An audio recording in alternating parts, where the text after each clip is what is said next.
Hola, hola, ¿cómo andan?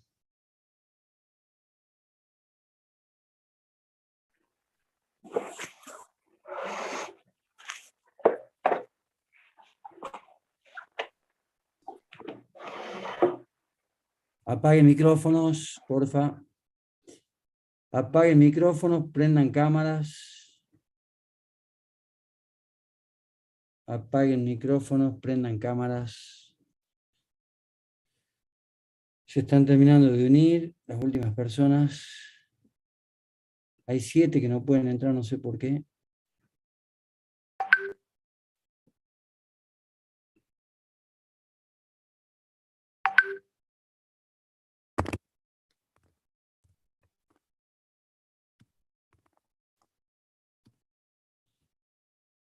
Bueno, ¿cómo andan?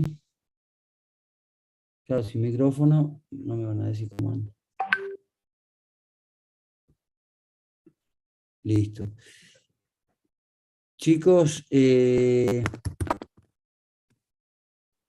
que estoy dando detalles técnicos. Escuchen, buenas tardes, estoy de viaje, dicen. No sé si pudieron ver los videos.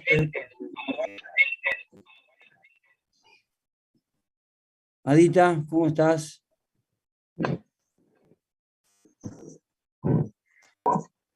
Hola, Acá. Adita. Hola, Pedro. Pasando de entrada. Lío.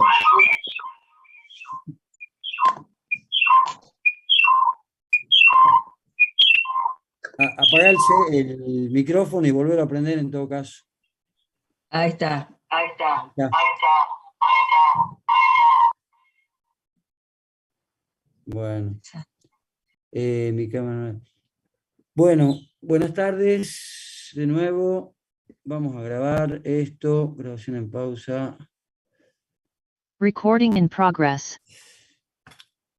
Bueno, la última clase presencial quedó media trunca por el hecho de que justo en el último tramo vino el decano, qué sé yo, bueno, querían presentar sus propuestas, así que no le dimos un cierre. Con lo cual, ayer mandé 4 videos, no sé si los pudieron ver, después lo ven los que no pudieron verlo, pero en principio la idea mía sería terminar, digamos, la bolilla 3. Espera que la estoy buscando. Terminar la bolilla 3. Bueno, no sé, les habilito en realidad a ustedes 5 minutos para ver si tienen alguna pregunta, si les surgió alguna cosa de lo visto hasta acá. Hoy queremos entrar medio muy fuerte con el tema de verificación de créditos. Estamos muy focalizados en el parcial. No sentimos que ustedes todavía estén leyendo. No creo que se hayan armado discusiones todavía en los grupos. Así que hoy quisiera avanzar con el tema de verificación de créditos, pero antes de eso les quiero escucharlo a 2 o 3 de ustedes que me hagan alguna devolución de los que escucharon el video o de alguno que tenga alguna duda respecto de lo dado en las unidades 1, 2 y 3. Me piden la palabra, si no tengo que pedirles yo a ustedes, ¿puede ser? ¿Quién arranca? Pedro, Marcos Montenegro dice que vio los videos pero que estaban cortados. ¿Sí? Ah, puede ser que por eso lo han podido mandar, Matías, porque yo cuando lo quise mandar me recortó. Por eso, viste que demoré. Y entonces se mandó solamente la primera parte, los 4 videos no debe servir para nada. Ya vamos a ver cómo lo... Déjame que lo chequee de nuevo. No, seguro estoy porque yo los quise mandar solo, te los quise mandar a vos y a la controla Almella y no pude porque WhatsApp solo me lo acorta, creo que 1 minuto y medio, 2. Así que por Ah, eso bueno. debe ser que, por eso te había pedido a vos, el Fabri, a ver si le podían hacer algo, pero bueno, lo vemos después en técnica, a ver cómo, capaz que lo Dice que metemos en duran YouTube. 1 minuto 30. Claro, es lo que WhatsApp te permite, es lo que WhatsApp te permite. Bueno, de todas maneras, ¿alguien tiene alguna consulta respecto a lo que estuvimos viendo hasta ahora? Estamos todos medio apichullos con el tema del clima. Está más lindo para estar en la cama que para estar escuchando Derecho Concursal, para estar participando, pero no nos queda otra alternativa. Así que no sé, ¿alguien tiene alguna duda respecto a lo que estuvimos viendo hasta ahora?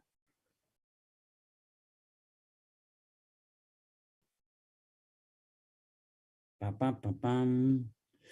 Sin dudas, Adita, quiere decir que estamos todos claros que podemos meter pata con el parcial. Vamos a apretar a fondo. Estamos viendo que los alumnos están filosos, así que vamos a tener que meter un buen parcial. Chicos, vamos a ver el tema de la verificación de los créditos. Siempre decimos que este es un tema crucial. Este es uno de los temas candentes de toda la materia. Vos cuando hablas de derecho concursal visto desde la perspectiva de la sindicatura, tenés como 2 institutos que son los pilares de toda la materia, que es la verificación de los créditos y el régimen de privilegios. Del régimen de privilegios, capaz que algo llegamos a decir ahora, pero lo estudiamos en profundidad en la parte de quiebra. En cambio, verificación de créditos, si bien lo estudiamos en las dos partes, el régimen es muy parecido tanto en el concurso preventivo como en la quiebra, por eso hay 2 bolillas que se dedican prácticamente a lo mismo, y es el otro de los pilares fundamentales de la materia, toda vez que es la razón de ser de un síndico contador público en un concurso preventivo. Déjenme que busque una cosita. Acá estoy. Bueno, vamos a hacer una especie, ya que ustedes no me preguntan, pero yo igual voy a hacer una especie de unidad 1, unidad 2, tienen que saber bien la cesación de pagos, concepto, la teoría materialista, la intermedia y la amplia para el parcial. Bien, o sea, subrayen cesación de pagos, concepto y teorías. De la unidad 1. De la unidad 2, algo que no pudimos todavía decir, ahora solamente enunciamos, que si bien cualquier sujeto de derecho privado que no sean ni financieras ni compañías de seguros pueden solicitar la formación de su concurso preventivo, hay 2 cuestiones que hay que atender. Si es una persona física o una persona humana, como dice el nuevo código, no hay problema, se presenta a esa persona acreditando su personería, su personería, o sea, quién es esa persona, y solicita la formación de su concurso preventivo. Pedro Sánchez solicita la formación de su concurso preventivo, por ejemplo. Esa presentación, que sí o sí, como está hecha en sede judicial, la tiene que firmar junto con un abogado, todos los escritos judiciales tienen que ir acompañados con firma de abogado, salvo los que tienen que ver con el ejercicio de la sindicatura concursal. Ese escrito de presentación también puede ser hecho, y se da así en la mayoría de los casos, con un poder general para juicios o con un poder especial para juicios. Si es general, tiene que ser con una cláusula especial para solicitar la formación de concurso preventivo y continuar. Tienen que tener esas 2 previsiones el poder. Entonces, si es una persona física o una persona humana, no hay problema porque se presenta ella directamente con una patrocinio letrado o se presenta el abogado o la abogada con el poder respectivo. En cambio, ustedes vean en la bolilla 2 que habla del tema de la representación, ratificación de distintos supuestos. En cambio, si es una sociedad anónima o una sociedad comercial, una persona jurídica, un ente abstracto, un ente ideal, esa persona jurídica tiene que ser representada por el órgano de gobierno. Ustedes saben que en una SA el órgano de gobierno es el directorio, en una SRL, para poner las 2 más clásicas, es la gerencia, es el órgano de gobierno, el que ejecuta todas las acciones cotidianas de la sociedad comercial, y la ley te exige, eso tiene que ver con el punto 2 que dice representación y ratificación, la ley exige, toda vez que la presentación de un concurso preventivo es una antesala de una quiebra, la ley te exige que esa petición, esa expresión de voluntad del ente ideal, representada por el órgano de gobierno, sea ratificada en un plazo de 30 días por el órgano, la presentación es por el órgano administrativo y el órgano de gobierno es el que ratifica. O sea, el directorio o la gerencia es la que solicitan y la reunión de socios o la asamblea de socios es la que ratifica la presentación de concurso. ¿Por qué insisto? Porque si el concurso fracasa, puede terminar en quiebra, con lo cual la ley pide este requisito.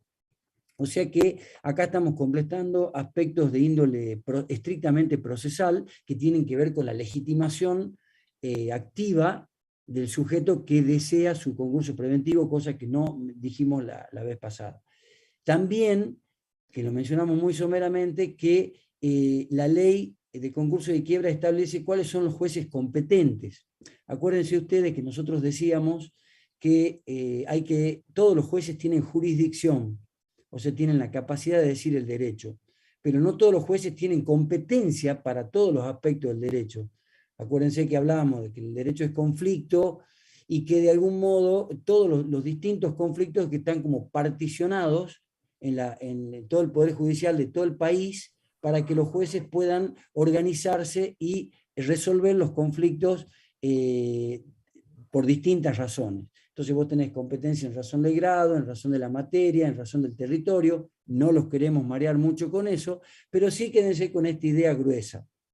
Nuestra ley de concursos determina que la competencia para que se resuelvan los concursos preventivos y las quiebras son los jueces ordinarios.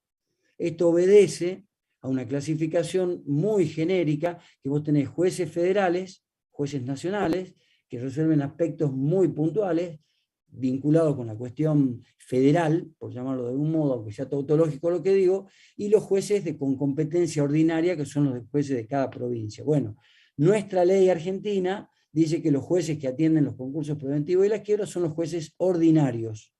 Primera recontra definición. O sea que acá en Salta vos tenés un juzgado federal, que es el que está en la calle España, y tenés un juzgado ordinario, que es el que está al frente de nuestra casa de estudio, que es el Poder Judicial de la provincia de Salta. Bueno, los concursos se presentan en la ciudad de Salta en ese organismo, que son los jueces con competencia ordinaria.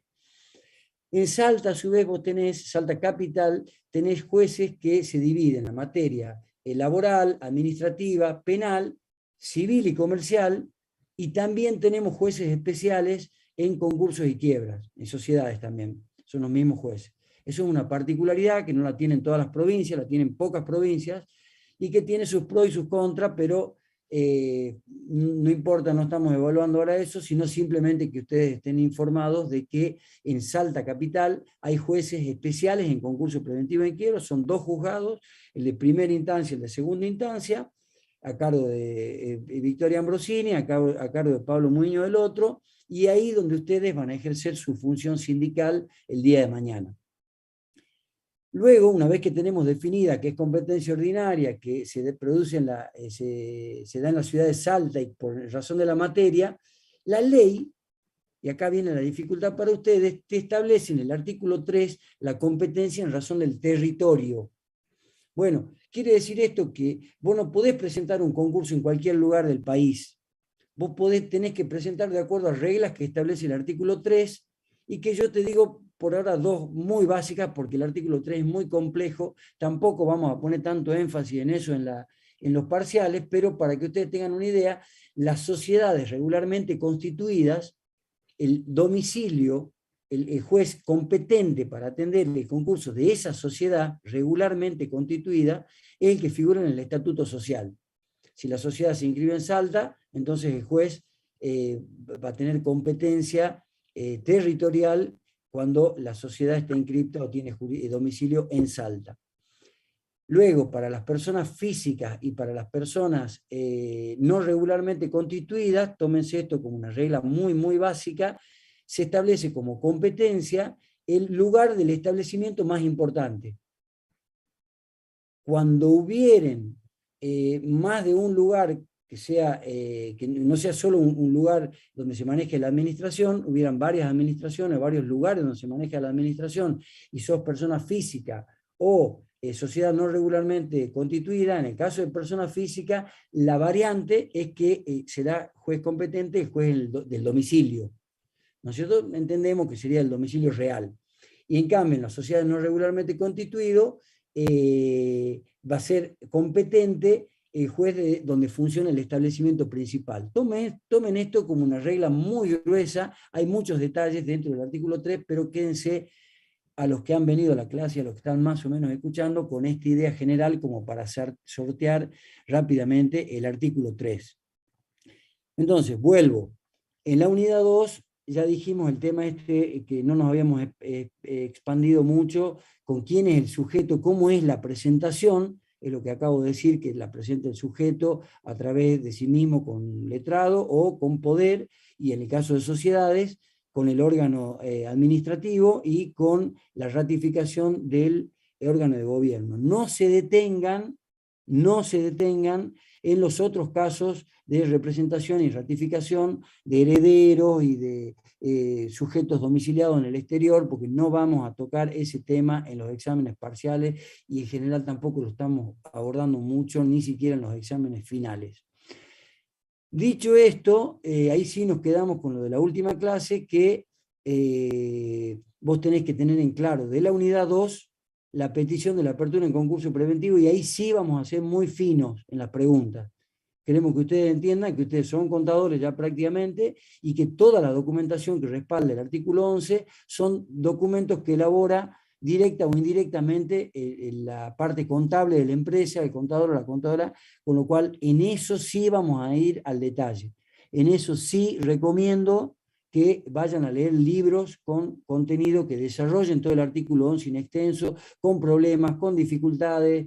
¿Qué pasa si no lo certifican del Consejo Profesional? ¿Qué pasa si no emite el dictamen el contador público? ¿Qué pasa si en vez de un dictamen hace una simple certificación? ¿Cuál es la diferencia entre dictamen y certificación? O sea, quédense, a los efectos de parcial, deténganse en lo que es la presentación, la petición del concurso preventivo. En cuanto a la resolución de apertura, ustedes fíjense que hay un contenido en el cual ahí se abre primero el inciso 1, que determina quién es el sujeto concursal, ¿no es cierto? Le declara el estatus de concursado a ese deudor, y luego establece como un sistema, como un proyecto de proceso en el cual se designan síndicos, se designan plazos para la verificación de créditos, para la presentación de los informes individuales, del informe general, hasta incluso, ya no se usa tanto en las resoluciones judiciales actuales, hasta incluso te prevé la posibilidad de que se fije ya el periodo de exclusividad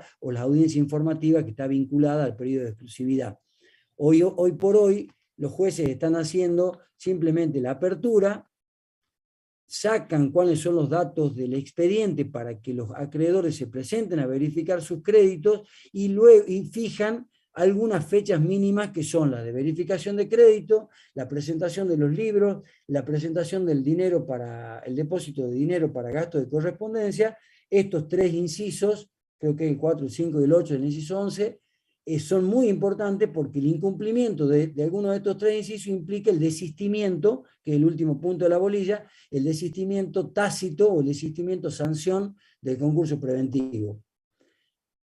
Bueno, de ese artículo 14 de la resolución de apertura, más allá de que ustedes tienen que tener una idea general del contenido, a lo que nosotros nos vamos a detener también con mucha profundidad, con mucho detenimiento, es en los incisos 11 y 12 del artículo 14, que están referidos a los informes sindicales.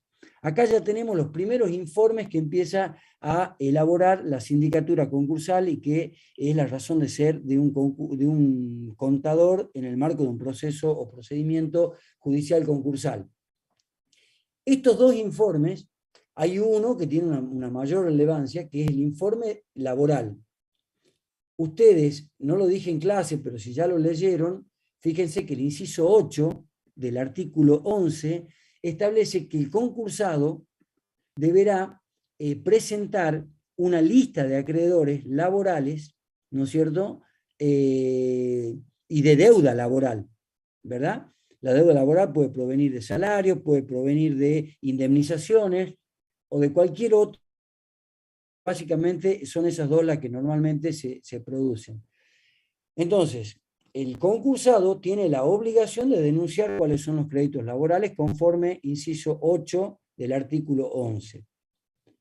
Pero no solamente tiene obligación de denunciar, sino que además se acompaña, ese informe está acompañado con una certificación, no dictamen, del inciso 3 y el 5, sino con una certificación de contador público en el cual indica que esos son los acreedores laborales que surgen de la documentación contable de la empresa.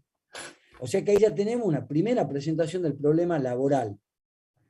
Cuando se abre la sentencia, la resolución de apertura, se produce otro informe, que es el informe laboral. Ya no es el deudor quien voluntariamente, quien unilateralmente denuncia la deuda, sino que es un órgano imparcial, como es la sindicatura concursal, que en base a la documentación contable de la concursada, tiene un plazo, escuchen, de 10 días desde que asume el cargo, para elaborar su propio informe de deuda laboral. Entonces él tiene que recabar rápidamente, apenas asume la función del síndico, pide los libros, sobre todo los libros laborales de la empresa, y ahí hace su propio informe sobre la documentación que le es puesta a la vista. Ahí va a surgir, ya tenemos dos elementos, el denunciado por el deudor y el denunciado por la sindicatura. Sobre esa base, por eso este es el informe laboral, sobre esa base el juez dicta una resolución de pronto pago. Dicta una resolución diciendo a estos acreedores que surgen inmediatamente de la documentación contable de la empresa, no le hace falta solicitar verificación de créditos. Estos acreedores ya tienen verificado el crédito de oficio. Y ya vamos a ver qué pasa a los que no están incluidos en esta lista, porque ese es un tema de materia de hoy. Ese de la bolilla anterior, informes laborales hechos por la sindicatura, qué plazos tiene, qué obligaciones tiene, sobre qué libros, sobre qué documentación contable se elabora, y qué finalidad tiene ese informe, que ya les estoy diciendo que está vinculado con el artículo 16, que es el pronto pago. Y luego hay otro informe también, que es un informe muy controvertido, si se quiere, que está referido en el artículo 14, inciso 12, que habla sobre la evolución de la empresa. Es como una visión, es muy tedioso ese inciso, se le pide mucho a la sindicatura y se le paga poco, esa es la verdad, porque se le pide que haga un informe mensual del estado de evolución de la empresa. O sea, todos los meses el síndico tiene que estar detrás del concursado para que el concursado le provea de información de actividades postconcursales destinados sobre todo a detectar si hay fondos líquidos disponibles. ¿Por qué esto? Por los créditos laborales. Porque ya vamos a ver con el 16, con el artículo 16, que los prontos pagos se pagan con fondos líquidos disponibles. Entonces, para saber si hay fondos líquidos disponibles, obviamente el concursado va a decir que nunca tiene fondos líquidos disponibles, se le pone en cabeza de la sindicatura la elaboración de este informe para que diga si hay dinero, si hay fondos líquidos disponibles y que puedan ser aplicados a la cuestión laboral, a los créditos laborales, a los prontos pagos de origen laboral.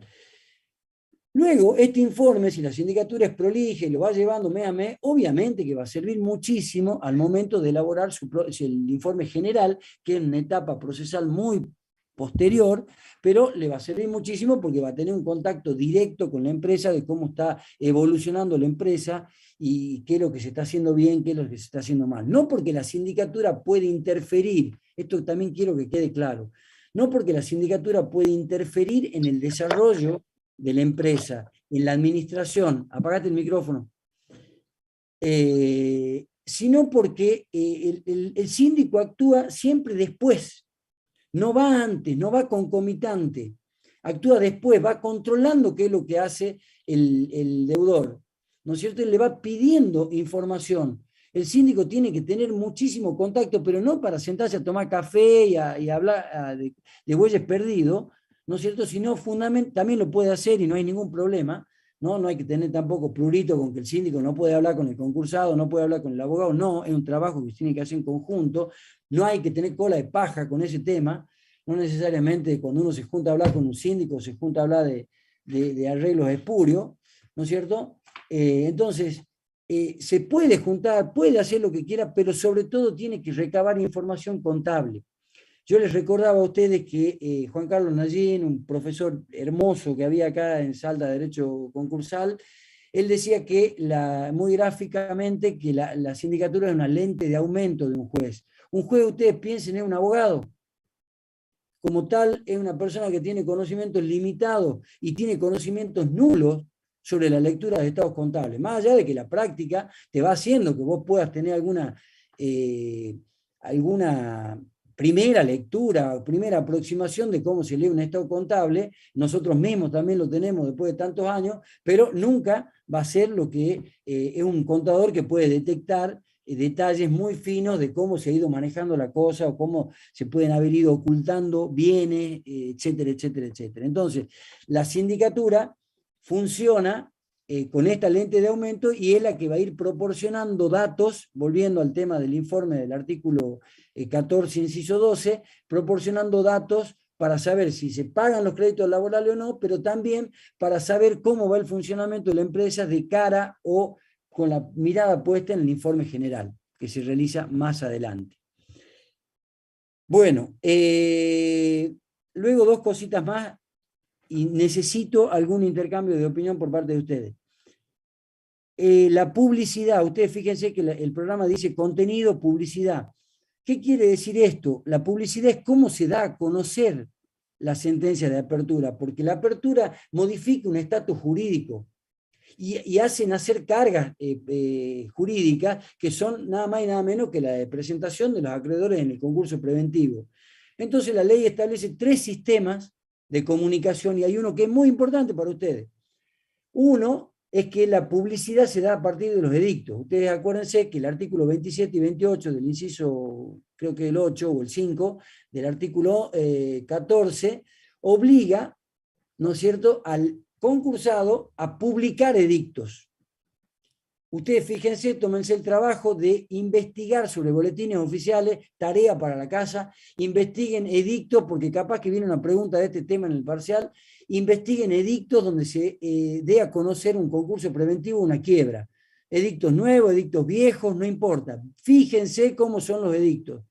No solamente lean el artículo 27 y 28, que es la forma en que la ley dice que la resolución de apertura se da a conocer a todos los acreedores, que hasta ahora el juez no sabe quiénes son, porque hasta ahora el juez tiene solamente la palabra del deudor, que dice, estos son mis acreedores, pero el deudor puede haber omitido voluntaria o involuntariamente a uno o a varios acreedores. De hecho, eso ocurre con muchísima frecuencia, y ya les voy a decir por qué. Entonces, para que teóricamente se entere todo el mundo, se ordena esta publicación de edicto y esta es una forma de hacer conocer que se ha dictado una sentencia de apertura de un concurso preventivo. Esa publicación de edicto, lean ustedes los artículos 27 y 28, es un sistema de publicación erga omnes, le llamemos así, o sea, para que todo el mundo no diga de que no se enteró que se abrió el concurso de fulano de su deudor. Ya no puede decir que no se enteró. El segundo sistema de publicitación de la sentencia de apertura es a través de la carta que establece la ley, el artículo 29, para que el síndico remita a los acreedores denunciados por el deudor que tienen que venir a verificar sus créditos en el concurso preventivo y ahí le indicará cuál es el número de expediente, cuál es la carátula, en qué juzgado está funcionando, y sobre todo en qué domicilio los va a recibir la sindicatura, porque el pedido de verificación tempestiva de crédito es un trámite, si bien es judicial, se hace fuera de los estrados del Poder Judicial, y ahí le va a fijar un plazo hasta el cual los acreedores pueden solicitar la verificación tempestiva de sus créditos. Entonces, el segundo sistema de publicidad es a través de una carta certificada que emiten los acreedores a los acreedores denunciados por el deudor y los que alguna sindicatura proactiva pueda detectar que no han sido denunciados, pero que pueden llegar a ser considerados acreedores concursales. Acá hago un paréntesis, espero no olvidarme el tercer sistema de comunicación, de publicidad, que es insistir en que los acreedores que están involucrados en el concurso preventivo son los acreedores de causa o título anterior a la presentación de la demanda o de la petición de concurso preventivo. Esa fecha es clave para poder saber si son un acreedor que tiene que participar en el concurso preventivo o directamente no participa en el concurso preventivo y tiene todas las acciones individuales que tiene cualquier hijo del vecino, digamos, cualquier administrado. Vuelvo entonces sobre el tercer sistema de publicidad, que es Ministerio Legis. ¿Viste? Ya ustedes leen el programa Ministerio Legis, como está en latín, ya no sabemos qué no. Lo decimos así en latín porque, no sé, tenemos algunos latinazgos, los abogados, yo por lo menos no sé nada de latín, pero hay algunos latinazgos que los tenemos muy incorporados. Uno de ellos es eso, Ministerio de la Ley, quiere decir que se notifica por nota en el juzgado. ¿Qué pasa? Son detalles tontos si se quieren, pero son cruciales para no perderse dentro de un proceso judicial. En cualquier otro proceso judicial donde hay dos partes y un juez, las partes son iguales, digamos, y hay un juez que es el que dirime la contienda, siempre la parte que quiere que el otro se entere de algo tiene la carga procesal de notificarle, de correrle vista, de correrle traslado. Y le dice, che, mirá, tenés que contestar esta vista. Che, mirá, te corre el plazo para que presentes nueva prueba. ¿Por qué? Porque en la no presentación o el no ejercicio de ese derecho procesal dentro de ese plazo hace caer ese derecho, ¿no es cierto?, dentro del proceso judicial. Entonces las notificaciones son por cédula, que es el otro sistema de comunicación que tenemos todos los abogados en todos los procesos. Notificación personal o por cédula, la van a leer en un montón de libros. ¿Qué quiere decir esto? Personal, vos vas al juzgado, pedí el expediente, ahora más complicado porque ahora es todo virtual, pedí el expediente y estás notificado a partir de que te muestran el expediente. Hoy, si vos estás presentado en un expediente, a partir de que sale la resolución judicial X, vos estás notificado por nota. Entonces, estás notificado en esta notificación que es por nota. Me enredé un poquito porque hay dos notificaciones. Una notificación que se hace por nota y una notificación que se hace personal o por cédula. Dejémosla esta de lado, nos concentremos en la notificación por nota. La notificación por nota significa que, producida que fuera una resolución, automáticamente se entiende notificada con la publicidad de esa resolución. Como ahora es todo virtual, chicos, ustedes van a ser síndicos, espero que haya muchos síndicos el día de mañana, que salgan de acá, ustedes van a ser síndicos y los expedientes ya van a ser virtuales 100%. O sea, hoy ya no hay papeles. Hoy vos solamente presentás un papel si es que el juzgado te pide que vos exhibas un papel. Y vos vas, lo mostrás, qué sé yo, pero si no, todo es virtual en este momento. Entonces, la notificación Ministerio Legis significa que resuelta que fuera una resolución, sale y todos los acreedores, todos los interesados, deudor y síndicos están notificados por Ministerio de la Ley, por orden de la ley, llámenle una cosa así. En el plazo, a partir del día siguiente de que fue publicitada esa resolución. Entonces, ¿qué quiero decir con esto? Más allá que no se haya entendido muy bien, pero sí tienen que quedarte con esta idea, que si sos síndico, tenés que estar abriendo todo el tiempo el expediente. Hoy por hoy, los días de notificación por nota son los martes y jueves, si no me equivoco, siguen siendo lo mismo. Todos los martes y jueves vos te tenés que tomar el trabajo de abrir con tu clave el expediente, ¿no es cierto?, y saber si se ha notificado de algo para saber si a vos te está empezando a correr un plazo o no. Ese es el tercer sistema de publicidad, ¿no es cierto?, de la resolución de apertura, que además dura para todo el proceso, el Ministerio de la Ley. Bueno, y finalmente el desistimiento tácito voluntario, que, léanlo, no tiene mayor dificultad, pero eso sería un pantallazo de los 3 puntos fuertes que vamos a tomar en el parcial: cesación de pago, el tema de la petición de la apertura, resolución de apertura, lo tienen que empezar a estudiar con bastante profundidad. Y ahora, como para que me dejen preparar un tecito, necesito alguna pregunta, algún comentario, algún agregado, algo que me hagan sentir que están escuchando, que estamos metidos en materia.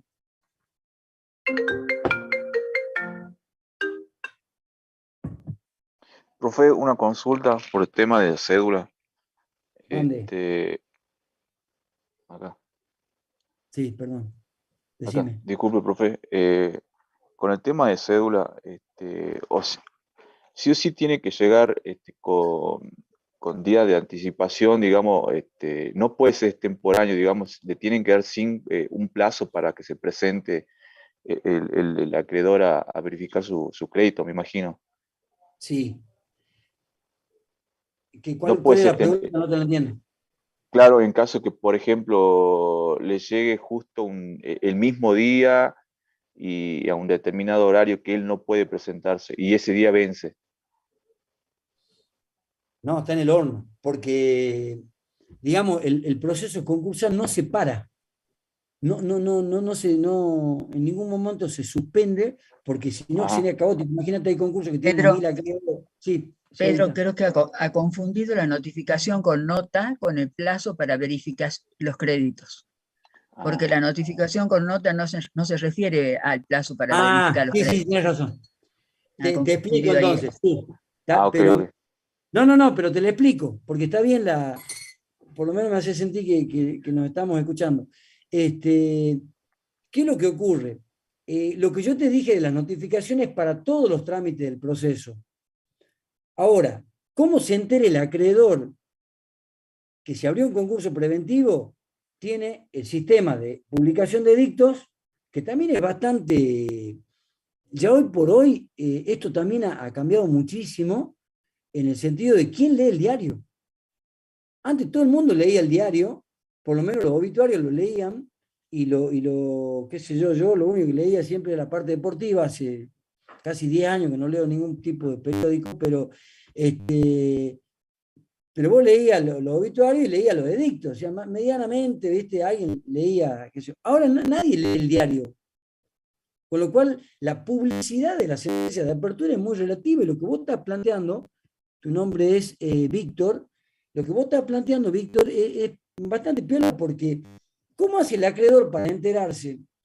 Si el acreedor está todos los días golpeándole la puerta al deudor, che, pagame, che, pagame, che, pagame, bueno, sí, ese se va a enterar. Ahora, imagínate una empresa que tiene relaciones comerciales con empresas, con empresas en Tucumán, en Rosario de Santa Fe, en Buenos Aires, y está concursada en Salta, o está concursada en Jujuy. ¿Cómo hace ese tipo para enterarse? Bueno, ahí viene un ejercicio, ahí comienza el ejercicio responsable de la sindicatura, porque la sindicatura tiene que, si bien la ley le exige que remita la carta del artículo 29, la carta a los acreedores, ¿no es cierto?, comunicándole que él ha sido denunciado como acreedor y que tiene un plazo, y a eso vos te referías capaz como la cédula, que tiene un plazo para verificar. El correo, vos viste cómo está el correo, hoy una carta de documento te devora una semana. Y los plazos son muy exiguos, sobre todo en esta primera en este primer tramo, para que vos puedas verificar el crédito. Y la sanción es muy grave si no te presentás, ya vas a ver cuál es, si no te presentás a verificar tempestivamente. Entonces, acá viene el ejercicio responsable de la sindicatura, en donde lo primero que tiene que hacer es agarrar todos los domicilios, chequear uno por uno y mandarlos, chequearlo con la documentación que tiene el mismo deudor. Los deudores, yo lo digo siempre, y esto no lo digo de mala manera, pero el comerciante es un tipo pícaro. Si el comerciante no es pícaro, no es buen comerciante, no le va a ir bien.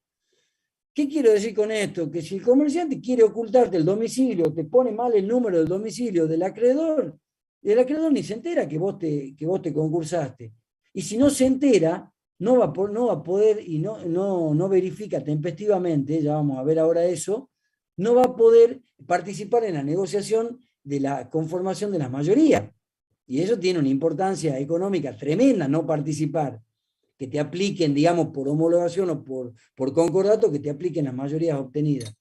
Entonces, el ejercicio de una buena sindicatura es chequear el domicilio, pero también chequearlo, no con lo que denunció el propio deudor. Vos cuando releas o cuando leas el inciso 5 del artículo 11, vos fíjate que el deudor tiene que acompañar un legajo por acreedor indicando el monto, la causa, el privilegio, igual que el pedido de verificación, el domicilio del acreedor, el nombre completo del acreedor, acompañar todas las facturas donde ahí puede eventualmente haber domicilios, y ahí la sindicatura tiene que chequear esta primera parte, ¿no es cierto?, para saber si está mandando la carta para que le llegue lo más tempranamente posible y le permita al acreedor preparar el pedido de verificación de crédito. Entonces, tu pregunta por lo menos fue pertinente para hacer esa aclaración, que esa notificación por cédula que vos le llamás en el caso del acreedor es una carta certificada que tiene que mandar el síndico, pero también puede hacer vía WhatsApp, pero también lo puede hacer vía correo electrónico, si se entera. O sea, el síndico tiene que ser, en algunos puntos, en muchos, proactivo. Yo entiendo que la remuneración es baja, todo lo demás es otra discusión. Vos te metiste en este barco, bueno, tenés que hacerlo como corresponde, y eso significa que tengas que ver cuál es el meollo del instituto que estás trabajando. En este caso, ¿cuál es el meollo? ¿Cuál es la sustancia? Que se entere a tiempo el acreedor. ¿Qué tenés que hacer? Procurar que se entere a tiempo. No pensar que si ya está, te enteraste por edicto, listo, la ley no me establece ninguna sanción, ya está. No. Tratá por todos los medios que le llegue esa carta al acreedor, y si no es por carta, por correo electrónico que el tipo pudo averiguar. Hoy con todo el tema de internet se facilitan muchas veces mucho las cosas para poder saber cuáles son los domicilios de las empresas. Se supone que si una empresa más o menos tiene que tener acreedores que tienen una visualización, digamos, por vía internet en algún lugar. ¿Qué otra preguntita?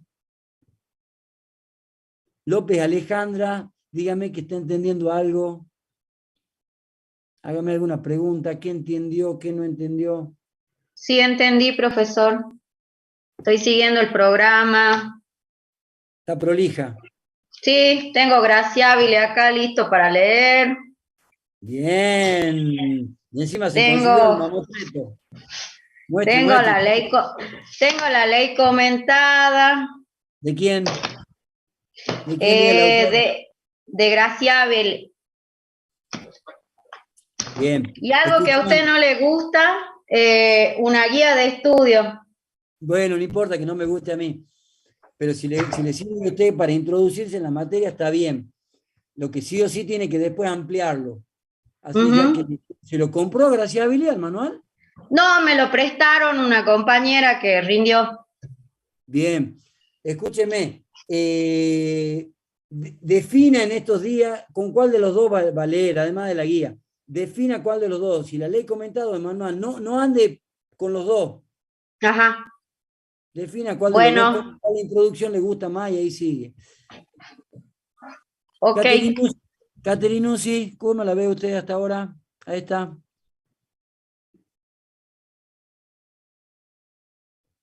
Caterinuzzi, ¿cómo andás? ¿Cómo la ves hasta ahora? ¿Qué impresión tenés? ¿Qué podés aportar? ¿Qué podés decirnos? Bueno, en mi caso me falta lectura, pero sí estoy entendiendo. Bien. ¿Qué estás entendiendo? Y lo que está explicando. Bueno, pero tirame una devolución. ¿Qué opinás vos? ¿Qué funciones tendrías vos como contadora de una empresa? A ver, tirame algo ahí. ¿Qué funciones crees vos que podría, hasta lo que venimos viendo, qué crees vos que tiene que hacer un contador, no un síndico, para asesorar a una empresa en la presentación del concurso? ¿Qué se te ocurre? No sé.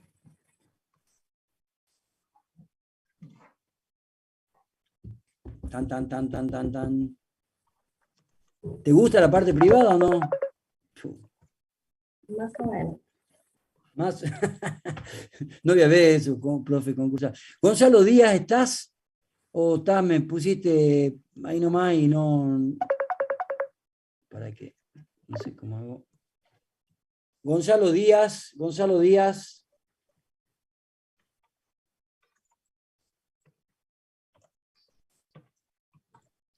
No sé para qué se conectan entonces. Pimentel Mariel.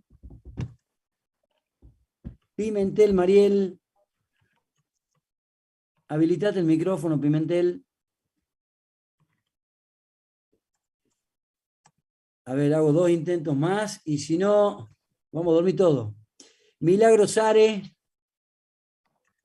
Milagro Hola, Sare. profe. Sí, estoy entendiendo. Muy bien. Contame, hasta ahí, qué parte te genera alguna confusión? ¿Dónde estás, o estás entendiendo? Si estás entendiendo, ¿qué estás entendiendo? Por el momento voy bien. Cuando tenga dudas le pregunto. Bien, pero por lo menos me contestaste. ¿Qué estamos viendo ahora, más o menos, Milagro? ¿De qué estamos hablando ahora? Habilitate el micrófono nuevo. Estamos hablando de los 3 casos, en el caso de lo que es la publicidad. Pero sí estoy entendiendo, profe. Vamos Bueno, bien. escúchame, ¿estás leyendo algo o no? ¿Estás leyendo algún material? Me están matando. Por el momento, la ley y los apuntes de clase que tengo, que voy Bueno, anotando ahora. bueno, trata de conseguirte un libro. Chicos, ¿alguien quiere hacer un comentario?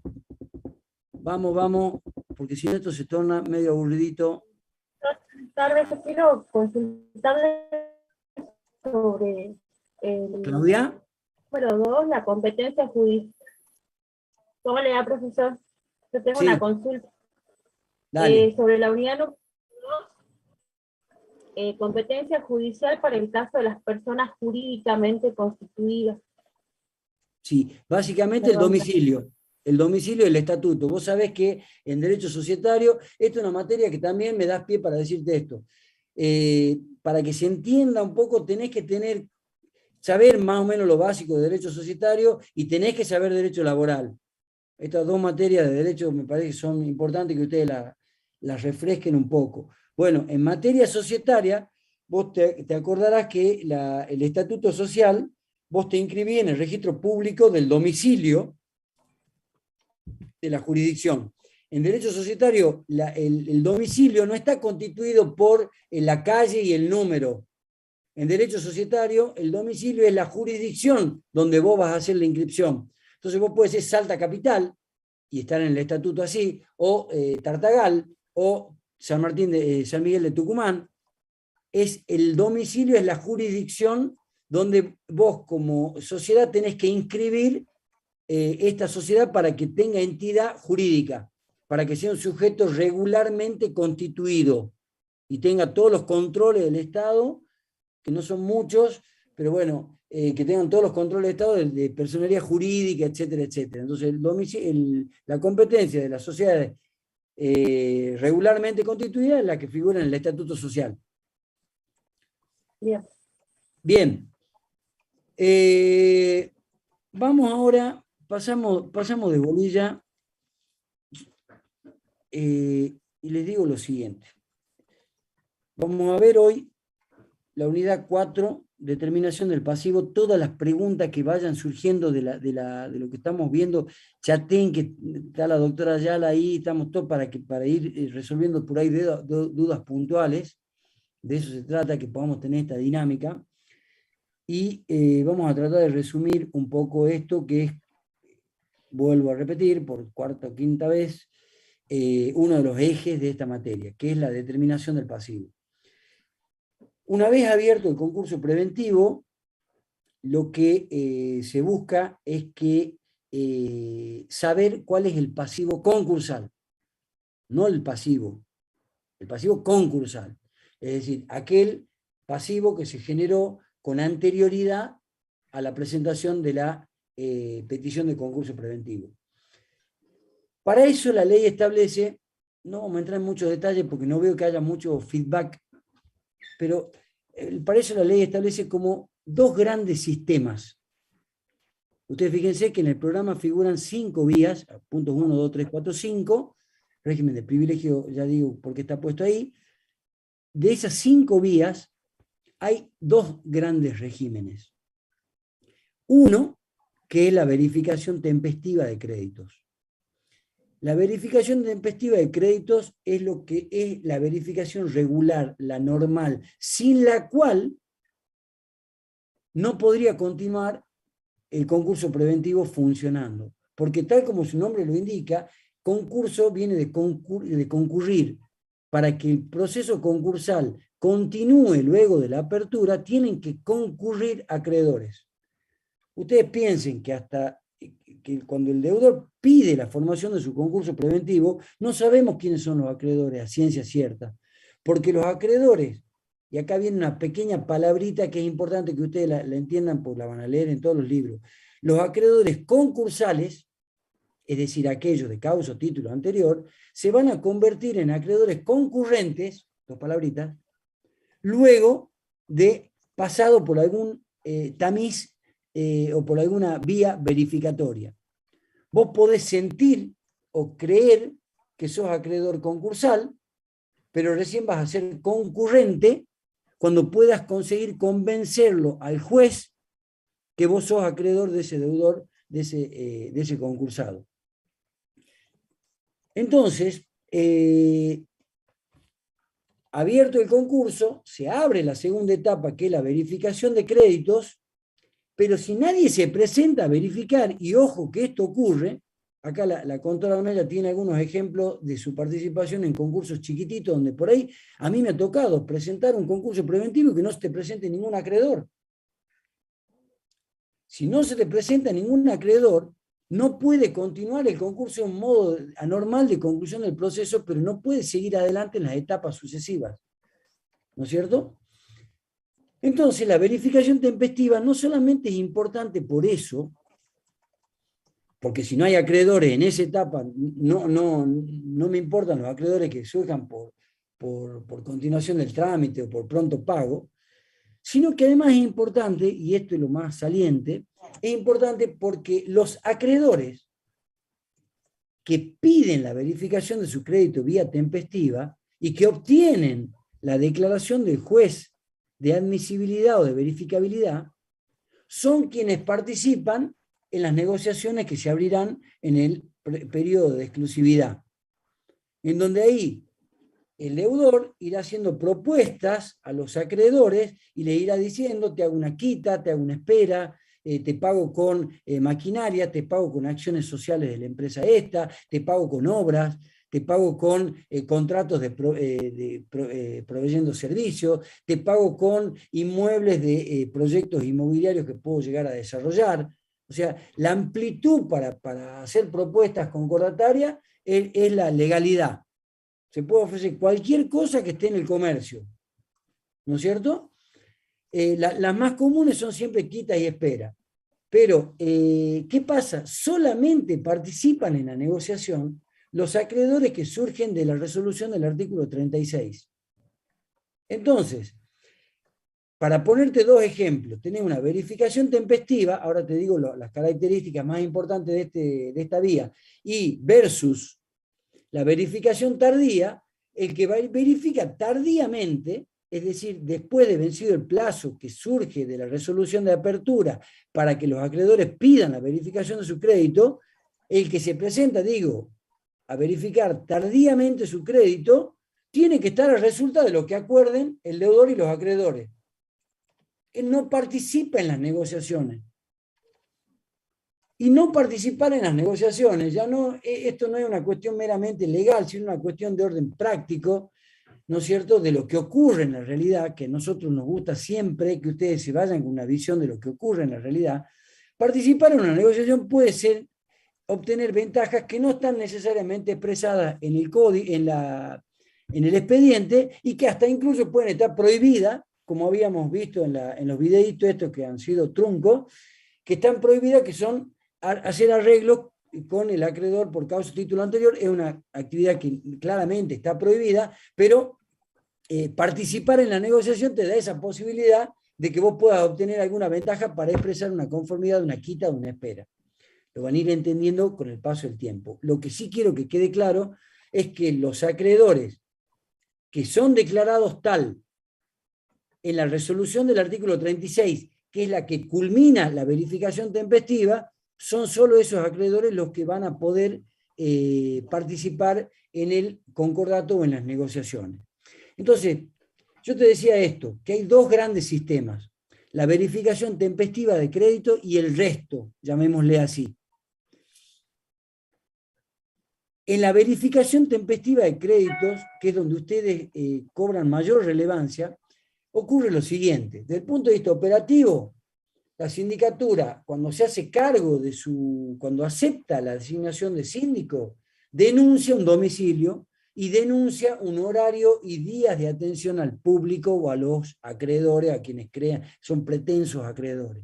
Bien, en ese horario pueden ir los acreedores, pueden mandar con un cadete, puede ir cualquiera, con el pedido de verificación. El pedido de verificación es por escrito, se acompaña con copias, en el cual el acreedor tiene que invocar causa, título, tiene que invocar los títulos y tiene que acompañar los títulos e invocar causa, monto y privilegios de sus créditos. De estos tres elementos, todo tiene que estar puesto en el escrito, no es necesario que firme un abogado en este caso, sí que acredite quién es la persona que está solicitando la verificación de su crédito, tiene que acompañar los títulos originales, mostrárselos al síndico o al empleado que puso el síndico para la recepción de los pedidos verificatorios, son muchos. El que recibe del estudio contable el pedido de verificación le pone un sellito a los originales. Esto es una particularidad que si la estudian bien después van a saber bien por qué.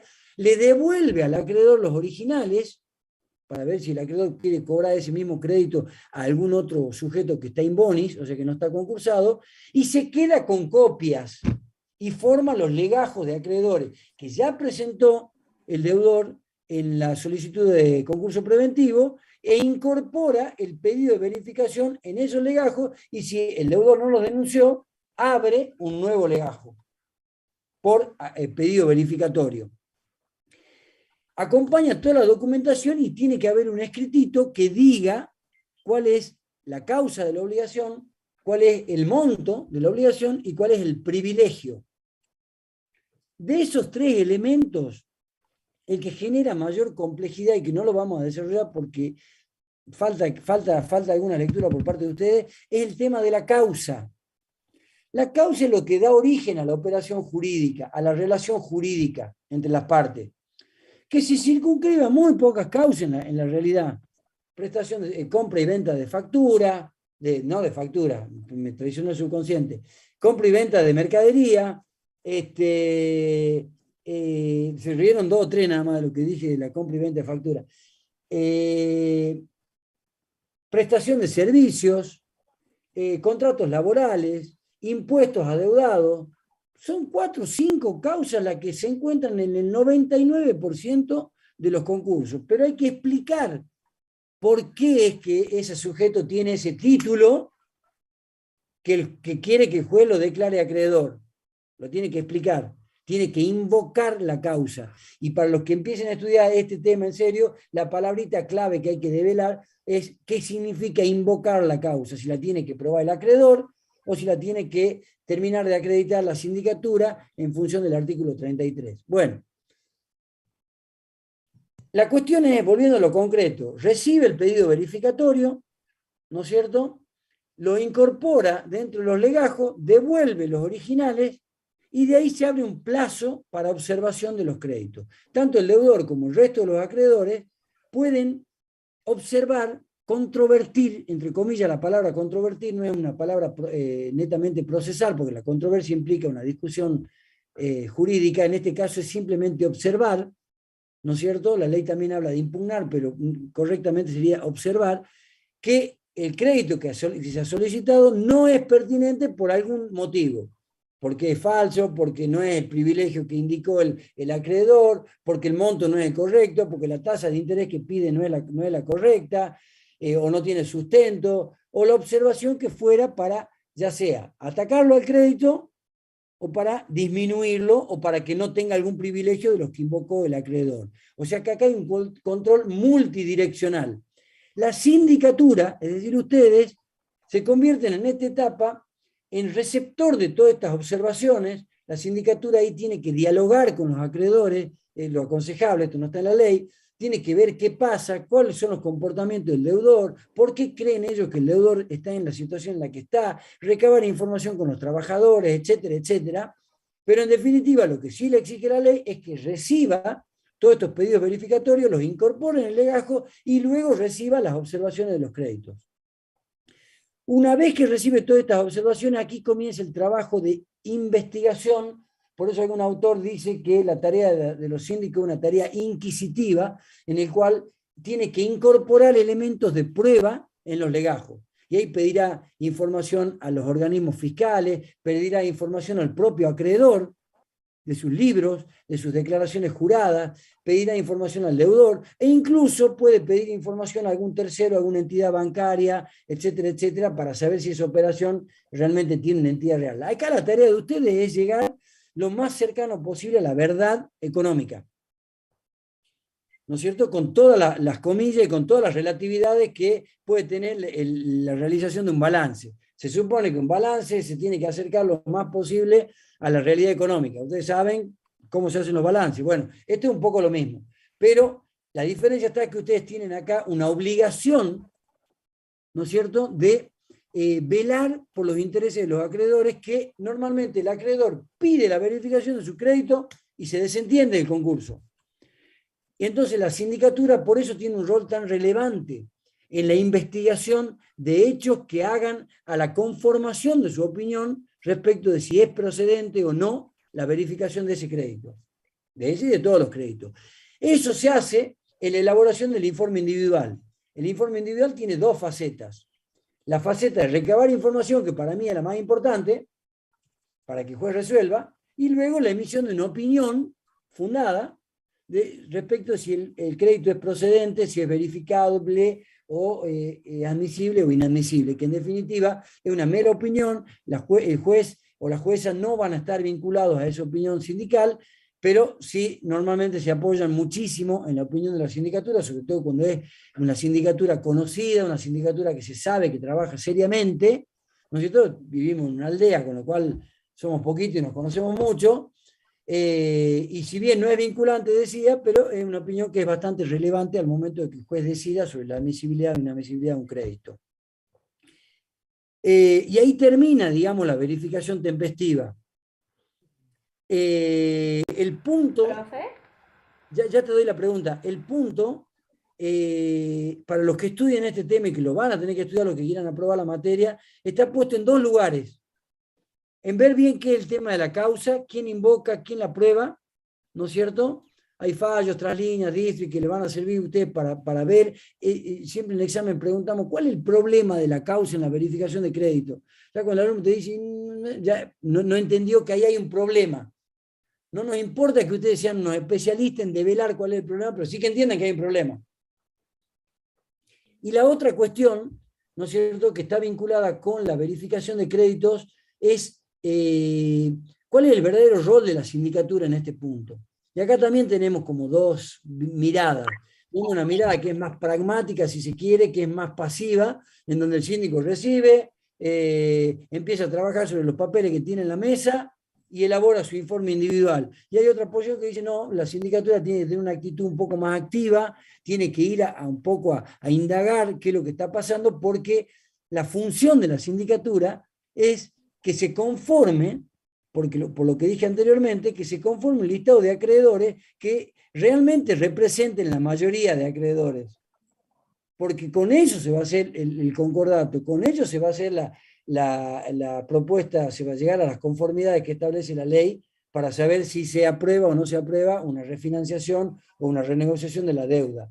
En cambio, si la sindicatura no es eficiente, no hablemos ni siquiera si la sindicatura no es honesta, digamos, que ya sería otro tema, pero si la sindicatura no es eficiente, digamos, y no controla esta cuestión, podemos encontrarnos con que el deudor se enfrenta a conseguir las conformidades con una mayoría de acreedores que no representa la realidad de la deuda o del pasivo concursal, que es el título de la bolilla que nos estamos ocupando. ¿Cuál era la pregunta? Yo, profe, le quería hacer una pregunta del pedido de verificación.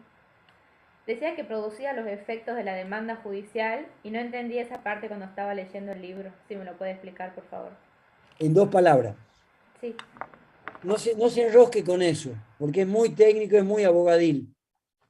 Como la verificación del crédito no es una demanda judicial propiamente dicha, ¿no es cierto? No, las demandas judiciales tienen que tener todo, como les dije en clase el otro día, toda una cantidad de formalidades, ¿no es cierto? Presentadas con abogado, con ritualismo de objeto, hechos, prueba, derecho, petitorio, qué sé yo, toda una cantidad de requisitos formales y técnicos. El pedido verificatorio a tal punto no es una demanda que ni siquiera se exige la firma de un letrado. O sea, vos como gerente de una empresa podés firmar el pedido de verificación y ya está. Vos como contador que te adeudan la prestación de tu servicio por balance realizado, solicitás la verificación de tu crédito. Entonces, como no es una demanda, la ley dice, bueno, pero surte efectos de demanda. ¿En qué aspecto? En 2. En la prescripción de los créditos y en la caducidad de la instancia del derecho. Diferencia entre prescripción y caducidad, no nos metamos porque como está, nunca pedimos eso a un estudiante de ciencias económicas. Pero para dar una idea gruesa, un crédito puede ser exigido durante un determinado tiempo. Y la ley, por una cuestión de seguridad jurídica, el código dice, bueno, transcurrido X cantidad de años, usted ya no puede exigir el cumplimiento de esa obligación. Por ejemplo, para ustedes que están más empapados con las obligaciones tributarias, el plazo de prescripción para la obligación tributaria en general son 5 años. Si el fisco nacional o provincial o municipal no exige el cumplimiento de una obligación tributaria en un plazo de 5 años, todos ustedes saben que ese crédito está prescripto. O sea, no tiene acción judicial para reclamar su cobro. Y lo mismo pasa con la caducidad del derecho. O sea, si vos tenés un derecho y no lo ejercés en un determinado plazo, ese derecho caduca. Ejemplo de caducidad de un derecho sería cuando vos sos acreedor de un concurso y no pedís la verificación de tu crédito, transcurridos 2 años de pedida la verificación, de pedido la apertura del concurso preventivo por aplicación del artículo 56 de la ley de concurso. Entonces, sin entrar en detalle de la prescripción, caducidad, ni te mencioné todavía la caducidad de la instancia, vos tenés claro de que la petición del... No lo saqué a tu hijito, Araceli. Deja que por lo menos nos alegre un poquito. Volvelo a traer a tu hijito. A tu hijita. Muy bien. Bueno, si vos tenés un crédito que está transcurriendo un plazo de prescripción y se presenta un concurso preventivo y vos solicitás la verificación de tu crédito, se interrumpe ese plazo de prescripción. Quédate con esa idea, que creo que eso sí se entiende, ¿no? De todas formas, un tema jurídico, nosotros desde hace unos años estamos tratando de no ahondar demasiado en temas jurídicos, está bueno que ustedes tengan una idea general de todo. Dicho lo cual, ¿qué pasa? La verificación tempestiva esta del punto 1 termina, ustedes fíjense en el programa, con la sentencia verificatoria. La sentencia verificatoria puede decir, según el 90% de la doctrina, 3 cosas. Inadmisible el crédito, admisible o verificado el crédito. La que más me entiende y la que más me está escuchando es la hijita o hermanita de Araceli. Estoy feliz por eso. Por eso pedía que no la saque, porque ella me mira, ¿no es cierto? Hijita, profe. Hijita, ¿cómo se llama? Rufina. Rufina, futura abogada, no contadora. Nosotros promocionamos abogada, Rufina. Bueno, escúchame, Rufina, le voy a hablar solamente a Rufina ya que nadie me está dando bolilla. La sentencia esta verificatoria puede decir que el crédito es admisible, inadmisible o verificado. Si el crédito es verificado, en principio queda firme. No nos metamos mucho en la cosa juzgada que habla la ley, pero en principio queda firme y ya nadie se puede reclamar salvo dolo que no se metan en ese lío porque no le vamos a preguntar el artículo 38. Si en cambio, y acá sí queremos que sean finos, si en cambio la sentencia verificatoria del artículo 36, mi querida Rufina, termina en admisible o inadmisible, se le otorga un plazo de 20 días al que esté desconforme, ya sea al acreedor cualquier acreedor puede pedir una revisión o al propio deudor. Obviamente, el que no esté conforme con la resolución del juez es el que va a pedir la revisión de ese crédito por la vía del incidente de revisión del artículo 37, y lean ya, anoten ahí, artículo 280, porque es incidente de revisión, pero el trámite procesal es el 280 y siguiente, leenlo la leída a ese tema que les va a servir para el incidente de revisión y para la verificación tardía. Bien, entonces, tiene, digo, 20 días después de dictar la resolución, pero solamente se pueden cuestionar los créditos admisibles o inadmisibles vía incidente de revisión. Dejemos de lado el incidente de revisión por dolo, que no se da casi nunca y no les vamos a preguntar nunca a ustedes de ese incidente. Sepan que existe ahí nada más y nada más. Esta es la segunda vía verificatoria, vía incidente de revisión, en donde yo le estoy pidiendo, como su nombre lo indica, al propio juez del concurso que revise su decisión judicial. Que revise su decisión judicial, porque con el poco tiempo que le da la ley, ustedes piensen que una vez concluido el plazo para verificar, tómense el trabajo de hacer este ejercicio. Desde que asume la sindicatura 5 días, calcúlenle 15 o 20 días posteriores a la última publicación de edicto, o sea, tiene 5 días para publicar edicto. Desde ahí, 15 o 20 días posteriores más o menos se calcula para la finalización de la verificación tempestiva. Es un plazo clave ese, plazo clave.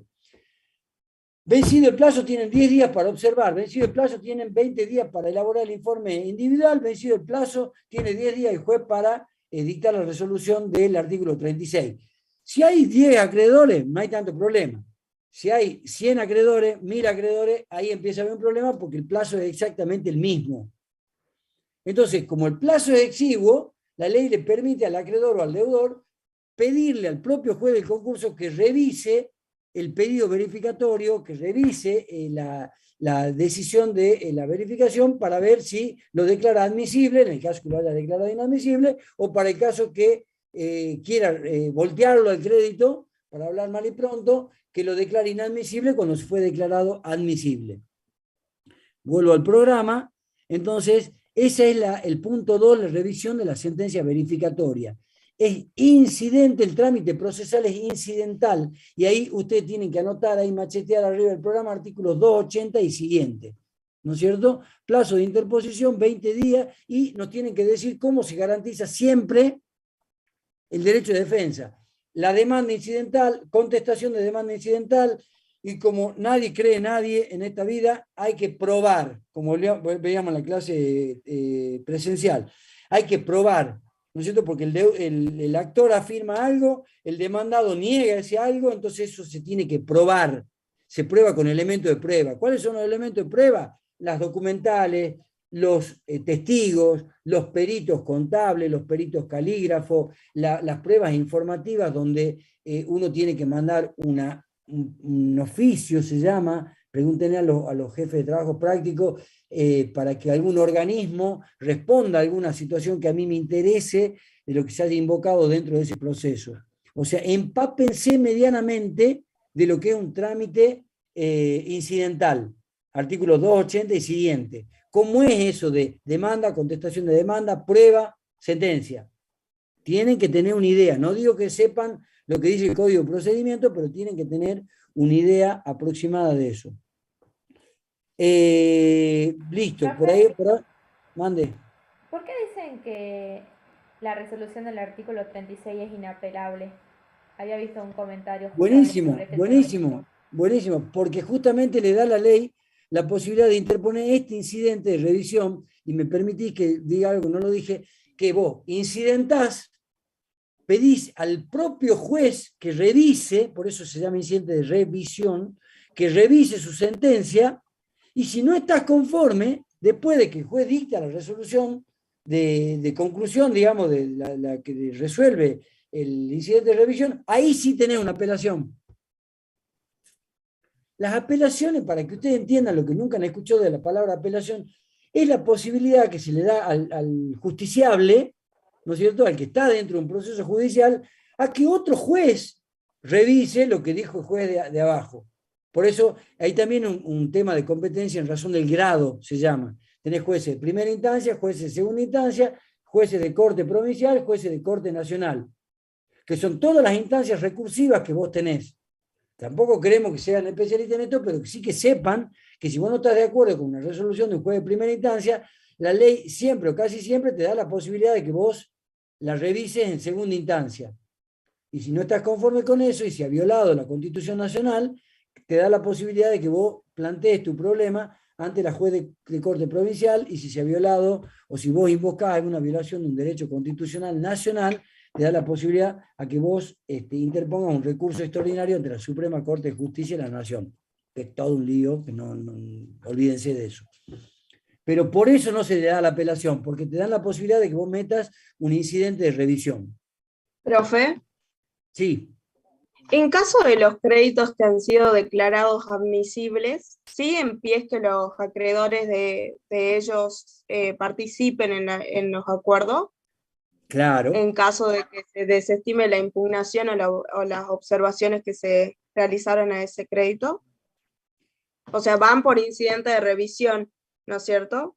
Sí, es muy difícil, ya sé a dónde va, es muy difícil que el incidente de revisión se resuelva antes que concluya el periodo de exclusividad.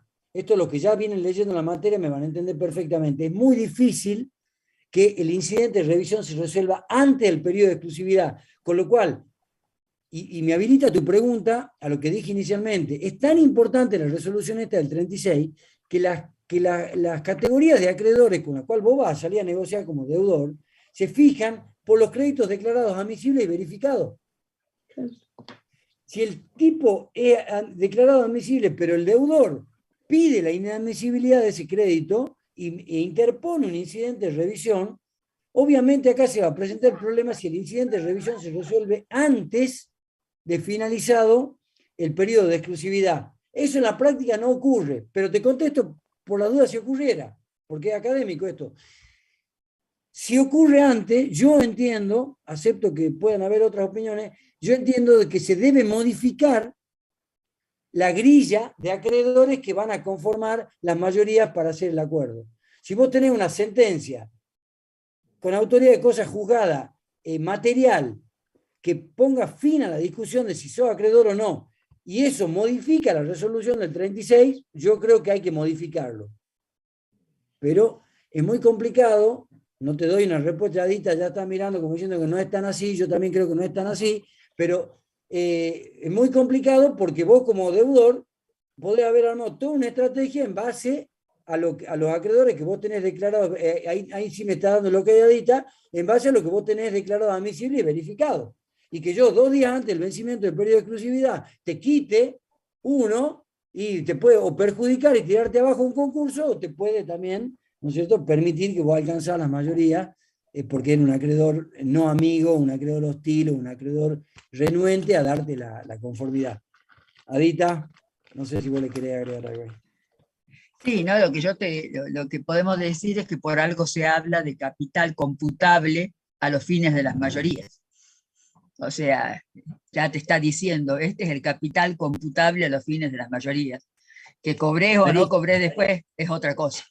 Clarísimo. Para los que están leyendo se entendió. El capital computable.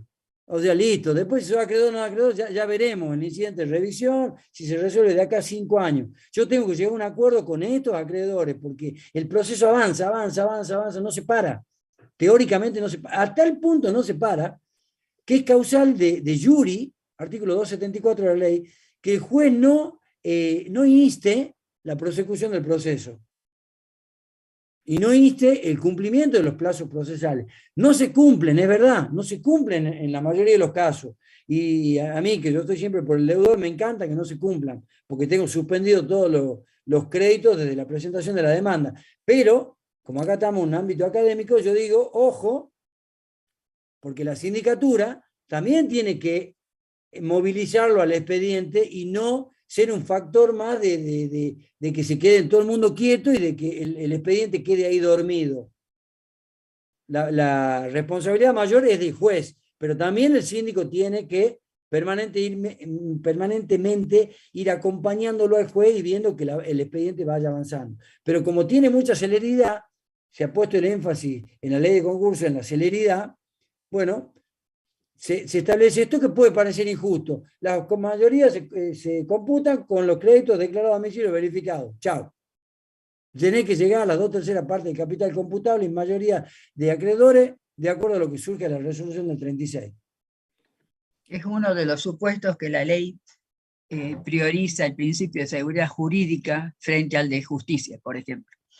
Hay casos en que hay que decidir y priorizar uno en función de otorgar la seguridad jurídica, porque es muy difícil armar la estrategia para poder pagar y cómo voy a pagar y para categorizar, y cambiarlo a último momento altera realmente la seguridad. Bien, tiró dos temas que son fundamentales que lo van a tener que ustedes ir viendo, desgranando durante la lectura, que es esta competencia, el principio de celeridad versus seguridad. Son principios que en algún punto se contraponen, y bueno, y ahí hay, como los principios, siempre hay una cuestión de ponderación. Los que sostienen esta idea de que los principios son derechos, con Dworkin a la cabeza, hay que ponderar en qué situación se aplica más la celeridad, en qué situación se aplica más la seguridad jurídica. Es un detalle técnico. Bien, por último... Una pregunta. Sí, hermano. Sí, que lo entendí. O sea que los que son declarados admisibles y verificados y queda firme, esto se tendría que computar con las 2/3 partes del capital y el 50%, más del 50% del total de estos acreedores para la negociación, o sea, para que firme, digamos, esa negociación. Sí, en principio, Pablo, sería eso. Vos pues ya lo estás viendo en la materia, pero eso lo vamos a ver un poquito más adelante, pero en principio sería así como vos lo Bien, planteaste. y otra cuestión, ¿y los que son declarados inadmisibles en ese momento dejan de ser acreedores o la parte que les consideró admisible? Está bien. Vos estás pensando que le declararon inadmisible una parte. Claro, o una parte o el total, digamos. Si esa parte o el total queda inadmisible, deja de existir ese deudor, digamos, esa deuda. Muy buena la pregunta. Muy buena la pregunta. Estás empezando a masticarla la materia. Mirá, esto tiene que ver con algo que ya dijimos ahí muy solapadamente, que se llama, nosotros en Derecho lo vemos mucho y lo estudiamos mucho, que es la cosa juzgada. La cosa juzgada, no te quiero marear, pero para darte una pincelada, es aquella resolución judicial que ya no puede ser revisada en instancias ulteriores. ¿No es cierto? Cuando vos decís cosa juzgada, ¿viste? El mismo criterio que uno lo aplica en la vida diaria, ¿no? Cosa juzgada. Cuando tu mujer te reclama de que vos en el año tanto, y dices, no, eso ya está prescripto, además, ya me enseñaron que es la prescripción, caducó el derecho, es decir, ahí nomás le mandás, aunque no entiendan mucho qué es la caducidad del derecho, pero además ya lo resolvimos y ya está cosa juzgada, ya no volvamos sobre ese tema. Eso con tu mujer no lo vas a poder lograr nunca porque ellas siempre vuelven sobre los temas que nos perjudican, obviamente, que son todos, casi todos. Bueno, la cosa juzgada es eso, cuando hay una resolución judicial que ya no puede ser revisada nuevamente. Para que haya cosa juzgada, acá sí por ahí me voy un poquito más finito, para que haya cosa juzgada tiene que haber una contienda judicial. Tiene que haber, ¿te acuerdas del compañero que pobrecito le habían usurpado la casa, que todos vamos a rezar? A mí no me dan mucha bolilla porque no creo en nada, pero igual voy a rezar para que le devuelvan la casa. Bueno, si hay una contienda y él le da el derecho a los usurpadores sería, y las dos partes se defienden, hay derecho de defensa, hay controversia, hay medio de prueba, el juez puede resolver y hay cosas juzgadas, o sea, ya no se puede resolver, no puede volver a revisarse, si es que eso no fue recurrido en las instancias ulteriores, que es lo que veíamos hace un rato. Vos tenés un proceso judicial, se desarrolla en primera instancia, se dicta una resolución poniendo fin al conflicto, le da la razón a A, le da la razón a B, a cualquiera de los dos, no importa. Esa sentencia normalmente puede ser revisada por el propio juez, como lo que acabamos de ver, o si no por la Cámara de Apelaciones, que es una segunda instancia, que no es un juez que sabe más, es un juez que la ve desde otro lugar, ¿no? Es un juez de segundo grado. Entonces ahí ya no hay cosa juzgada, se está discutiendo todavía si tenías razón o no tenías razón. si le usurparon o no le usurparon la casa.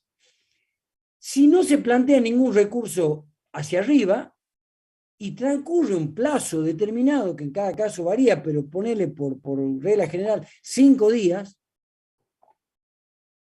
entonces esa sentencia queda firme. Ya no se puede revisar. Cuando vos tenés una sentencia verificatoria y el crédito es declarado verificado, lee la ley de concurso, dice, hace cosas juzgadas. Ya está, no lo podés volver a reabrir al tema. Si vos incidentás y obtenés una resolución del juez de primera instancia y lo apelás y en la apelación se dicta una resolución y ya no se apela más a instancias ulteriores, esa resolución tiene sentencia de cosa juzgada. No sé si era esa la pregunta, pero más o menos, porque ya en el medio me perdí cuál había sido el origen de tu pregunta, pero te quería explicar más o menos, darte una visión de lo que es la cosa juzgada. Déjame que te diga 2 cositas más, muy rápido. Si vos no, tema 3 de la bolilla 4, si ustedes no piden, si el acreedor no pide la verificación de su crédito en tiempo oportuno, es decir, esos 15 o 20 días posteriores a la última publicación de edicto que habla el artículo 14, entonces el acreedor no es que pierda, vos me dijiste, ya no tiene más derecho, si la declararon inadmisible, ahora te contesto tu pregunta, si lo declararon inadmisible y hace cosas juzgadas, ya está, ya no puede volver a entrar. Chao, siamo fuori. ¿Te acuerdas del famoso siamo fuori de Italia 90? Bueno, siamo fuori, ahí ya está fuera de la copa. ¿No es cierto? Si tu crédito es inadmisible. Ahí sí te contesté. Bueno, volviendo entonces a la verificación tardía. Si vos no presentaste como acreedor dentro del plazo que se establece para la verificación tempestiva, la ley te da 2 años a contar desde la presentación de la apertura del concurso, 2 años para que vos puedas verificar tardíamente tu crédito. Y entonces el trámite es muy parecido, no es exactamente igual, porque viste que el programa dice trámite procesal. El trámite procesal es muy parecido a una remisión prácticamente al artículo 280. ¿Qué pedís? En el pedido verificatorio, que ya es una verdadera demanda, hay una demanda incidental también, ¿no es cierto? Vos tenés y ahí tenés que hacer la distinción. Si el concurso está funcionando, es con incidente de verificación tardía. Si el concurso concluyó, pero estás dentro del plazo de 2 años, tenés que iniciar una acción ante juez natural y después incorporarla dentro de la propuesta que se acordó con los acreedores concursales. Es muy fina esa parte. Por ahora, lo que quiero que sepan es que si el acreedor no verificó tempestivamente, lo puede hacer tardíamente. ¿Hasta cuándo? Hasta 2 años posteriores a la presentación de la demanda concursal. ¿Cómo es el trámite? Demanda, contestación de demanda, producción de prueba abreviada, alegato y resolución del juez. Esa resolución del juez sí es apelable ante la Cámara. Punto 4. Continuación del trámite del proceso. Esta es más complicada para entender para ustedes. Yo te tiro 2 o 3 coordenadas y ustedes lo leen. Y además les aviso de que el lunes vamos a hacer un pequeño control de algo. Así que van a tener que empezar a leer porque si no, no vamos a ningún lado. Yo hablando así solo y después con la garganta así, no. Ya con Adita nos vemos todos los días y ya... Bueno, continuación del trámite del proceso de conocimiento. Para que se entienda esta vía verificatoria, ustedes tienen que entender de que con la presentación del concurso hay una línea que va indicando todas estas etapas que venimos trabajando, pero en paralelo, temporalmente hablando, en paralelo hubo un proceso judicial. Ese proceso judicial es de conocimiento, como su nombre lo indica, intenta conocer si soy o no titular de un crédito, si soy o no titular de un derecho. Yo voy por la calle, me atropella un auto, yo digo que la culpa fue del auto y que me debe 10 millones de pesos. El tipo dice que él no iba en el auto, que yo me tiré a propósito y que yo no valgo tanto, ¿no es cierto? Y se produce una contienda judicial. Y ahí él probará lo que quiera probar, yo probaré la invocación de los hechos que yo hago, y ahí el juez resolverá. Ese es un proceso judicial, que lo veíamos en clase, una acción individual, llamarle así. ¿Por qué es de conocimiento? Porque no se sabe si soy titular o no de un crédito. No es como ser el titular de un cheque, de un pagaré. Acá está mi título. O no es como una sentencia que yo tengo firme con calidad de cosa juzgada. Acá está mi título, no. Yo tengo que conocer. Yo digo que soy acreedor, pero no lo sabemos. Por eso vamos a un proceso judicial. El proceso judicial hay una controversia y ahí se definirá, se conocerá si hay un titular de un derecho de un crédito o no. Esos procesos, que van en paralelo con el concurso, se gestionan ante juez natural. Si hay una demanda laboral, sigue en sede laboral. Si hay una demanda civil, que sigue en sede civil. Si hay una demanda en extraña jurisdicción, que sigue en extraña jurisdicción. El acreedor, fíjense lo que dice el programa, opción a favor del acreedor.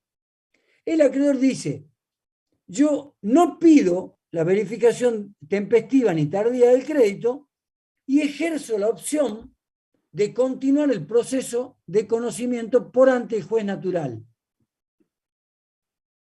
Una vez que yo obtengo sentencia por ante juez natural, esta es una de las excepciones que veíamos en la clase pasada del fuero de atracción, una vez que yo obtengo sentencia firme, con calidad de cosa juzgada, por ante juez natural, el acreedor tiene que venir a verificar ese crédito, ese título, para que se lo incorpore, digamos, como pasivo concursal y se le distribuya de acuerdo a las conformidades, de acuerdo a la propuesta concordataria que fuere aprobada entre el deudor y los acreedores que surgen de la resolución del 36 declarados admisibles o verificados. Entonces, para que se entienda continuación del trámite del proceso de conocimiento, es el más complicado de todos, porque se trata de que para entenderlo se presupone la existencia de un proceso de conocimiento que está tramitando en una extraña jurisdicción. Finalmente, el pronto pago. Ya algo dije, el pronto pago de oficio. Hay dos, fíjense en el programa, dice pronto pago de oficio, B, a pedido parte. El pronto pago de oficio ya lo mencionamos. El deudor declara cuál es la existencia de la deuda laboral, el síndico puesto en funciones tiene 10 días para elaborar un informe laboral y ahí determinará cuáles son los acreedores laborales, el monto, el privilegio, etcétera, etcétera, y declarará, el juez con ese solo informe de la sindicatura, declara la verificación del crédito vía pronto pago. Por eso lo incorporamos como una vía verificatoria más. Pronto pago no es lo mismo que pronto cobro. Eso lo vemos después en particular. Pero por lo pronto ya sepan de que es una vía verificatoria. Ahora, si el acreedor laboral no fue incluido en el informe laboral de la sindicatura, no estaba incluido tampoco en el informe en el inciso 8 del artículo 11, y consecuentemente el juez no declara el crédito verificado laboralmente, el acreedor laboral puede no pedir verificación tempestiva, puede no pedir verificación tardía y directamente solicitar un pronto pago. Para pedir un pronto pago, esto desde el punto de vista pragmático, tenés que tener un tremendo título, una sentencia declarada, que se encuentre firme, bla, bla, bla, para que vos puedas no meterte dentro del proceso verificatorio, porque se supone que los prontos pagos tienen un sistema de cobro anticipado, que básicamente es este. O el deudor va y paga los prontos pagos, porque tiene fondos líquidos disponibles, y si no alcanza para pagar a todos los prontos pagos que tengan resolución firme, le tienen que hacer un descuento del 3% de los ingresos brutos de la concursada, y con eso se va formando un fondo que se va distribuyendo entre los acreedores laborales. Acordate que los créditos laborales no sufren la suspensión de intereses, con lo cual el devengamiento de intereses sigue corriendo hasta tanto sea cancelado el crédito laboral. Paréntesis. Para mí estas clases son más que nada tips para que ustedes lo estudien en la materia. Vos tenés dos institutos de los efectos de la apertura. Dos institutos, que lo iba a decir en la clase anterior y no lo dije, que los tenés que tener en claro. Toda la problemática laboral, que podés comenzarla ahí por este punto 5 de la unidad 4, y después tenés que tener en claro toda la ejecución de garantías reales. Esos dos institutos, léanlos con algún nivel de profundidad. Régimen de privilegio, estamos sin garganta, creo que hasta ahí llegamos a lo que son las 5 vías verificatorias, Si alguien tiene alguna pregunta se la doy ahora, pero les adelanto algo.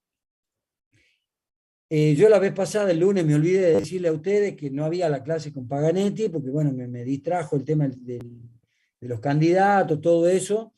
Por eso les pido disculpas a los alumnos que fueron a la comisión del contador Paganetti, y yo había quedado comprometido con él que les iba a avisar a ustedes, me olvidé, no pude por eso, pero las clases comienzan la semana que viene. La primera clase que van a tener, práctica, y así como esta actitud pasiva que ustedes están teniendo con nosotros, quiero que se revierta completamente allá en la teoría, en la práctica, que los bombardeen a preguntas. Comienza el martes de la semana que viene y van a ver verificación de crédito. Yo voy a ver si metemos, con Adita estamos pensando en meter un pequeño control de lectura sobre el fin de la semana que viene, que va a empezar a tener como un coeficiente. Nosotros queremos que sobre el fin de la semana que viene ustedes tengan leídos todas las 4 primeras bolillas. Vamos a ver la forma, les adelanto que vamos a hacer un pequeño control de lectura que va a tener un índice, no es que va a ser determinante, no es parcial, va a ser control de lectura. Pero vayan estudiando la materia. Con nosotros hablando así como no sirve, puede ser un estímulo, pero no sirve. Entonces, la semana que viene, fin de semana largo, coman muchos huevitos de Pascua, pero además de comer muchos huevos de Pascua sin culpa, por mi culpa, ya que estamos en el tema religioso, sin culpa, estudien verificación de créditos. Ya que lo tenés a Gracia Ávile, fíjate, se le dedica una cantidad de artículos. Estudien todas estas 5 vías verificatorias. Yo les doy a los que les gusta anotar, les tiro 2 números. Pero déjame que vea el programa. No me digas que se me fue el programa. Bueno, no sé dónde está el programa. Acá está. Escúchame, te tiro un par de números de artículos. En la verificación tempestiva de créditos, lean los artículos 32 a 36. En la revisión de la sentencia verificatoria, lean el 37 sobre todo, leída muy somera del 38, y lean artículos 280 y siguiente, que es los trámites incidentales. En la verificación tardía, lean el artículo 56 y el 280. En la continuación del trámite del proceso, lean el 21. Y en el pronto pago de créditos laborales, lean el 16. Lean, fíjense de leer alguna doctrina, leer algún libro, leer alguna cuestión, y la semana que viene ustedes dedíquense a tener la mayor cantidad de conocimientos posibles sobre estas vías verificatorias. Bueno, no sé, ¿alguien tiene alguna pregunta?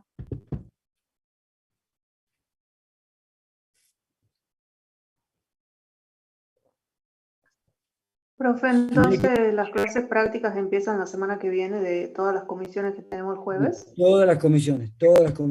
Empiezan el martes, que creo que es la primera, y de ahí el jueves, todas las demás. No sé por qué todo el mundo elige los jueves. ¿Sí? Hemos definido que son 2, en vez del taller que le puse en el cronograma, el taller 1 que se dictaba, no sé si la semana esta que pasó, no sé cómo se conjugaría, preveímos, no sé. Bueno, no pudimos prever este feriado largo, con lo cual se nos cortó el primer taller, pero se van a dictar el primer taller de verificación, que va a ser el segundo que está en el cronograma. El tercer taller que está en el cronograma va a ser de homologación. Ahí ustedes entenderán todo el juego del concurso preventivo. Y hay un tercer taller que cada docente lo va a coordinar con ustedes, que va a ser virtual, y que va a estar enfocado a las necesidades de ustedes. Ahí también ustedes sean un poquito más proactivos como síndicos futuros que van a hacer y vean cuáles son los temas que más les interesan, etcétera, etcétera. Me ocupo de mandar esos videitos para que vean, completemos la unidad 3 de estos 3 efectos importantes que eran la administración, régimen de administración, el foro de atracción y el régimen de intereses. Son los 3 videitos que había colgado el otro día. Ya vamos a ver cómo hacemos para poderlos meter en estos días. Listo, si no hay más preguntas, Adita, cerra vos.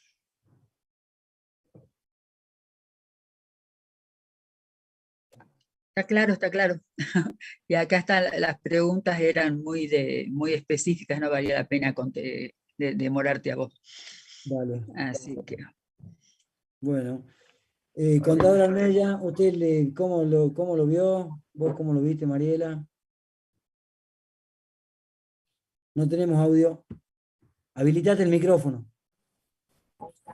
No, bastante claro, sobre todo porque es un tema bastante específico de la sindicatura, así que a los chicos les aconsejo de que por ahí es un poco extraño como estudiante cuando no han tenido contacto, pero en la práctica le va a servir mucho. Sí, bastante claro, entendible y que va de acuerdo al programa.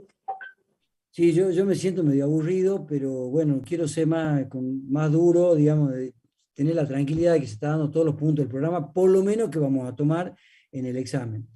Así que, bueno, ya estamos en hora. Les mando saludos a todos, besos y nos vemos el lunes en la clase presencial. Chao. Chao, chao. Pongo fin. Chao. Chao, chao. Recording stopped.